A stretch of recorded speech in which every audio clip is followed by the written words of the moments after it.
Oi, gente. Então, dando continuidade na nossa aula, né? Lembrando que na aula passada a gente falou um pouco sobre a bandeira, a criação da bandeira e a contratação de mercenários por parte de Dom Pedro I, né? Para ajudar na expulsão ali dos portugueses que se concentravam principalmente no norte e nordeste do Brasil, né? E recusavam, né, a questão da independência aqui no Brasil.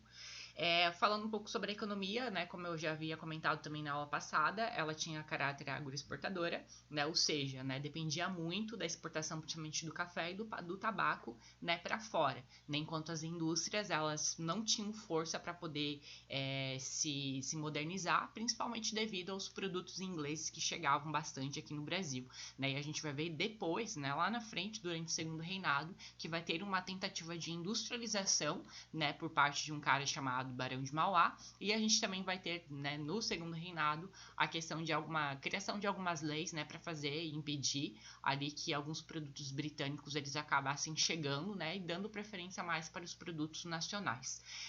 A gente tem que lembrar também que quando a gente fala de economia, não tem como não falar de economia sem falar de escravidão, né? Escravidão na sociedade, ela vai ser vista, né? Começa vários debates a partir do primeiro reinado sobre a questão, né, da escravidão no Brasil, né? Para muitos essa escravidão ela vai ser vista como necessária, né? E depois, né, um pouco mais à frente, eles vão começar a ver que essa escravidão era um mal necessário, né? O que isso significa?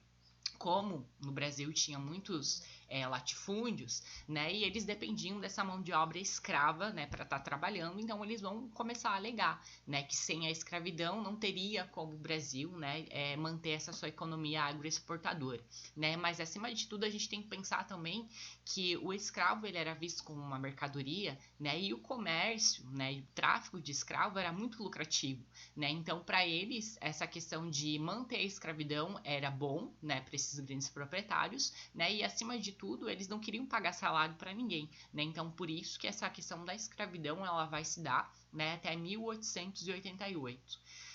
Falando então sobre duas rebeliões, né, contra os portugueses, né, para tentar fazer a expulsão, a gente vai ter na capitania da Bahia, né, aonde destaque-se a imagem do mercenário de Labatut, né, que foi contratado por Dom Pedro I para fazer a expulsão, né, como basicamente ele veio sozinho, né, para essa região ali, então ele começa a fazer acordos com os proprietários locais, né, os brasileiros, né, pagando espécie de salário para esses proprietários, né, tanto para estar entrando nessa espécie de exército, né, quanto para ele estar emprestando os escravos para participar ali nesse conflito contra os portugueses. Esses escravos eles vão participar, né, com a ligação dos seus proprietários e também por parte de Labatut, né, que quando cessasse esse conflito eles teriam a sua liberdade concedida, o que de fato a gente sabe que não acontece, né. Dentro da capitania da Bahia, né, na luta contra os portugueses, a gente vai falar um pouco sobre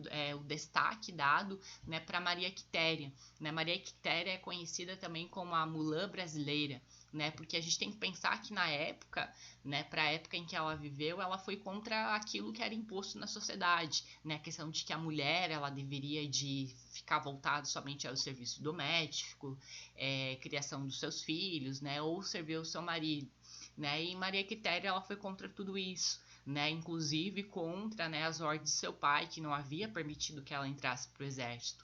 E aí ela acabou pegando roupas, né, do seu primo, né, acabou cortando seus cabelos, né, e entrou como homem, né, dentro do exército. Né, um pouco mais à frente, essa questão dela ser mulher, isso vai ser descoberto, né, por conta de uma delação feita pelo próprio pai, né? Só que o general desse exército voluntário, ele não vai dispensar ela, né? Devido ao fato de que ela era muito melhor, né, em combate do que os próprios homens, né? E tinha um bom remanejamento de armas, né? Infelizmente, a questão de Maria Quitéria, né, um pouco mais à frente, ela acaba morrendo, né? Basicamente ela morre esquecida, né? E aí depois, mais à frente, ela é considerada ali a patrona, né, do exército e o símbolo também da emancipação feminina. E no Piauí a gente vai ter também uma luta contra os portugueses, né, conhecida como Batalha de Genipapo. Né, leva esse nome devido ao rio que passa aqui atrás, né, foi um conflito que houve a participação de indígenas, de escravos africanos, né, e a gente vai dividir, né, tem essa divisão de duas fases dessa guerra. Foi um conflito que não durou muito tempo, né? Mas na primeira fase os portugueses eles acabam vencendo, né, esse conflito contra ali a população local, né, contra os brasileiros, e já na segunda fase é onde esses portugueses eles são pegos de surpresa, né? E aí eles são obrigados a fazer essa retirada, né, e abandonar essas regiões ali.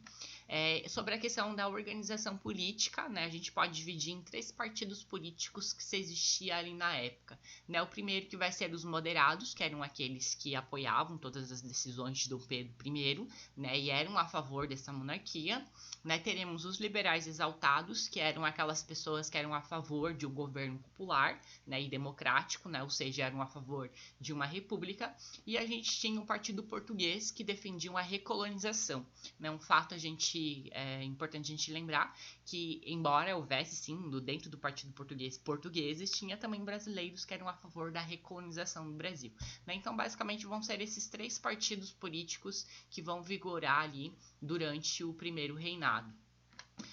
Falando sobre a questão da Constituição, né, criação de uma Constituição. Como o Brasil, né, havia se tornado um país independente, então precisava criar leis, né, que ditassem essa nova fase do Brasil, né? Então foi criado, né, uma Constituição em 1823 que ficou conhecida como a Constituição da Mandioca, né? Essa Constituição ela não conta como a primeira do Brasil, né? E a gente já vai entender por quê, né? E o que dizia dentro dessa Constituição? A questão, né, das eleições, né, o voto era censitário, ou seja, né, só poderia votar as pessoas que tivessem uma determinada renda, né, e ela acabou ficando conhecida como Constituição da Mandioca, porque basicamente a renda das pessoas, né, que elas tinham que comprovar determinada renda, então essa renda ela era medida ali, somada com a quantidade de mandioca produzida. Só que essa Constituição ela não teve êxito, né, porque ela limitava o poder, né, de Dom Pedro I, né? Então logo, como ele, né, gostava de mandar e não gostaria de ser interrompido por ninguém, então ele acaba cancelando essa Constituição e aí é criado a Constituição de 1824, que aí sim ela conta como a primeira. O que diz essa Constituição de 1824? A questão da monarquia hereditária, né, ou seja, passaria de pai para filho, né, a questão do padroado, né, essa influência da Igreja Católica dentro da sociedade brasileira, né, onde o imperador ele também seria, né, além de controlar o Estado, de controlar o Brasil, ele também tinha controle em cima da Igreja, né, e o próprio imperador acabava ali dando benefícios e privilégios para a Igreja e também ele que nomeava ali sacerdotes e membros do clero, né? Um fato bastante importante que a gente precisa lembrar, né, sobre essa Constituição de 1824 vai ser a criação do poder moderador, né? Normalmente a gente vê e a gente fala bastante sobre a questão do poder executivo, legislativo e judiciário, né? E dentro dessa Constituição de 1824 tem esse poder moderador, que nada mais nada menos seria, né, o poder de Dom Pedro I anular tanto o poder legislativo e judiciário caso ele não gostasse, né, de alguma decisão que que essas duas partes acabassem tomando,